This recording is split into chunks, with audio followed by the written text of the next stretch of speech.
If you still require any kind of help, then I am always there to help each one of my students and the people around me. Hello everyone. So today I am going to make you learn about one of the most mysterious concepts of English grammar that most of the people don't have the knowledge about. Whenever people go for any kind of interviews or whenever they speak in their casual life, they are not aware about उनको since कहाँ लगाना है, उनको for कहाँ लगाना है. So today I am going to teach you the same things in a very funny and sarcastic manner. So let's begin. Since हमारा क्या होता है, for हमारा क्या होता है, ये बेसिकली हम लगाते हैं जब हम कोई काम कर रहे हैं बट ये काम पहले से हो रहा है. अब इसके दो तरीके होते हैं. अगर मैंने आपसे पूछा आप फुटबॉल खेल रहे हो, तो क्या आपको पता होता है कि आप फुटबॉल कब से खेल रहे हो? आपको नहीं पता होता.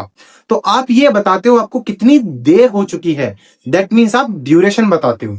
लेकिन अगर मैंने बोला आप पढ़ाई कर रहे हो, तो आपको पढ़ाई पता रहता है कि आप कब से पढ़ाई कर रहे हो. आप अलार्म क्लॉक सेट करते हो, तो उस टाइम पे आप बता देंगे यहां से कोई पढ़ाई स्टार्ट हो रही है, यहां से कोई काम, कोई वर्क, कोई क्रिया स्टार्ट हो रही है, तो वहां पे आप सिंस लगाते हैं. इसका एक बेसिक फंडामेंटल रूल क्या है, इसके अंदर हम पढ़ेंगे कि जो सिंस है वो लगता है specific starting point in time के लिए, और जो आपका फोर है वो लगता है किसी भी ड्यूरेशन के लिए. फॉर एग्जाम्पल, मैंने आपको कहा मैं मंडे से जिम जा रहा हूं, तो मंडे मैंने आपको एक स्टार्टिंग पॉइंट बताया, तो आप मंडे के साथ क्या लगाएंगे? सिंस लगाएंगे.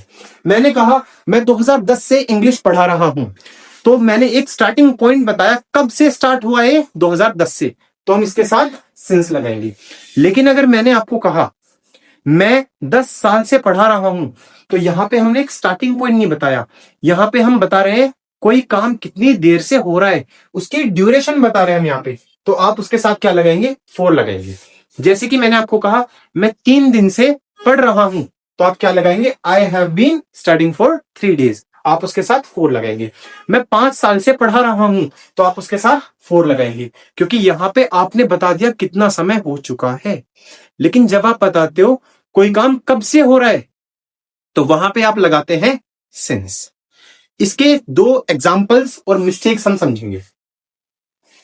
जैसे कि मैंने आपको कहा मैं पिज्जा 5 साल से पसंद करता हूं, तो आप इसके अंदर लव्ड नहीं लगा सकते, आप इसके अंदर लगाएंगे आई हैव लव्ड पिज्जा. अब मैंने यहां पे स्टार्टिंग पॉइंट तो नहीं बताया, मैंने तो बताया मैं 5 साल से खा रहा हूं. अगर मैं आपसे कहता आज है 2025, 5 साल पहले क्या था? 2020.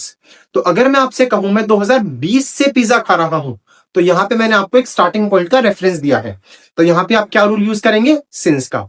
लेकिन यहां पे तो मैं आपको बता रहा हूं मुझे कितना समय हो गया, तो यहां पे आप सिंस नहीं लगा सकते. यहां पे आप क्या लगाएंगे? यहां पे आप 4 लगाएंगे. I have loved pizza for last 5 years. आप इसके साथ लास्ट का भी यूज कर सकते हैं. कुछ कॉमन मिस्टेक्स क्या है इसकी? मिस्टेक्स बेसिकली हम यूज करते हैं, मान के चलिए मैंने आपसे कहा मैं सो रहा हूं, तो आप क्या रूल यूज करेंगे? प्रेजेंट कंटिन्यूस का. अगर किसी को टेंसेस सीखने, टेंसेस की वीडियो मैंने इसके अंदर लिंक लगा दी है, आप उसको देख सकते हैं. मैं सो रहा हूं, तो आप प्रेजेंट कंटिन्यूस का रूल यूज करेंगे, आई एम स्लीपिंग. लेकिन जब हमने बताया ये काम पहले से हो रहा है, तो यहाँ पे आप परफेक्ट कंटिन्यूस का रूल यूज करेंगे. यहाँ पे आप सिंस और फोर भी लगाएंगे, कोई काम कब से हो रहा है. अब 2 तरीके के पॉइंट ऑफ रेफरेंस होते हैं हमारे. एक होता है स्टार्टिंग पॉइंट से, जो मैंने यहाँ पे आपको बताया, और एक होता है हमारा कि कितना समय हो चुका है, जैसे कि मैंने आपको इसमें बताया ड्यूरेशन के लिए. मैं 5 साल से यहां रह रहा हूं, तो आप आई एम लिविंग हियर नहीं लगाएंगे, आप लगाएंगे I have been living here. तो ये वाला आपका गलत हो जाएगा और ये वाला आपका सही हो जाएगा, क्योंकि आप परफेक्ट कॉन्टिन्यूस का रूल यूज कर रहे हैं. यहां पे आप क्या काम हो रहा है ये नहीं बता रहे, यहां पे आप बता रहे कोई काम कितने दिन से हो रहा है या किस समय से हो रहा है, तो वहां पे आप क्या रूल यूज करेंगे? I have been living. अब यहाँ पे 4 आएगा या सिंस आएगा? क्योंकि मैंने बताया मैं 5 साल से रह रहा हूं, तो यहाँ पे आप क्या रूल यूज करेंगे? ड्यूरेशन के साथ 4 लगाएंगे. क्या लगाएंगे? 4. अब मैंने आपसे कहा मैं मंडे से बीमार हूं, या फिर वो लड़का मंडे से बीमार है, तो यहां पे मैंने आपको क्या दिया? मंडे से बीमार है. मंडे मतलब एक स्टार्टिंग पॉइंट मैंने आपको बता दिया, तो यहाँ पे स्टार्टिंग पॉइंट है. मैंने ये तो आपको नहीं बताया कितने दिन से बीमार है. अगर मैं आपको बोलूं वो 3 दिन से बीमार है, तो आप यहाँ पे लगाएंगे फॉर 3 days. लेकिन यहाँ पे मैंने कहा मंडे से बीमार है, स्टार्टिंग पॉइंट क्या है इसका, मंडे। तो आप क्या यूज करेंगे इसके अंदर, सिंस यूज करेंगे, क्योंकि मैंने यहाँ पे आपको बताया था सिंस कब लगता है, स्टार्टिंग पॉइंट के लिए, और फोर कहां लगता है, ड्यूरेशन बताने के लिए। इसके अंदर एक चीज आपको समझनी जरूरी है, जो काम हो रहा है कंटिन्यूस का रूल यूज करेंगे, कोई काम पहले से हो रहा है परफेक्ट कॉन्टिन्यूस का रूल यूज करेंगे। क्या लगता है उसके अंदर, हैज बीन, हैव बीन और परफेक्ट कॉन्टिन्यूस।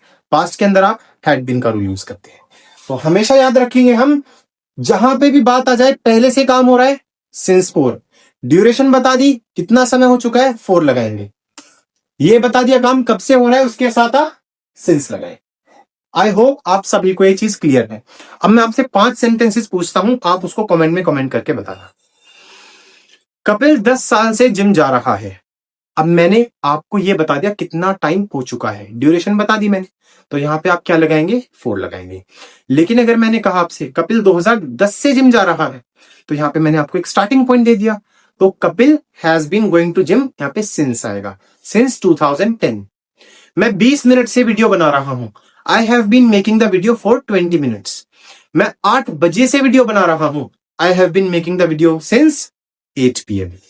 अब आप मुझे बताइए, मम्मी 20 मिनट से खाना बना रही है, मम्मी 1 साल से पढ़ाई कर रही है, पापा 20 मिनट से मेरा वेट कर रहे हैं, पापा मंडे से मुझे बुला रहे हैं, कपिल मुझे 9 बजे से पढ़ा रहा है, कपिल मुझे 1 घंटे से देख रहा है, मनोज 1 महीने से राइज एकेडमी में पढ़ रहा है, मनोज 1 जनवरी से राइज एकेडमी में पढ़ रहा है। आप ये सारे कॉन्सेप्ट्स और क्वेश्चंस के आंसर मुझे कमेंट में बताना। If you still require any kind of help, then I am always there to help each one of my students and the people around me. So you can also take my number. It is 7042481547 and keep rising with Rise Academy. Thank you so much, everyone.